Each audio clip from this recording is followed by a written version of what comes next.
దీని వెనకాల యేసయ్య అంటాడు, అందుకనే మిమ్మల్ని నేను విలువ పెట్టుకున్నానంటాడు. అంటే మనకి ఎటువంటి కష్టం లేకుండా, ఎటువంటి బాధ లేకుండా, ఎటువంటి శిక్ష మనం భరించకుండా, ఎటువంటి ఇబ్బందిని మనం ఎదుర్కోకుండా దేవుడు మనకి ఆయన ఈ యొక్క భారమంతా ఆయన భరించి మనకి ఏం చేస్తారంటే ఈ రక్షణ మనకు ఉచితంగా ఇచ్చారు.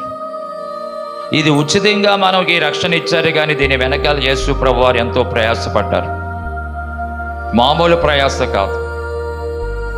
తన యవన బలాన్ని మన కొరకు దారపోస్తారు ఆయన. తరతరాల ప్రజల కొరకు తన యవన కాల బలాన్ని దారపోస్తారండి. చాలా అద్భుతమైనటువంటి మాటలు.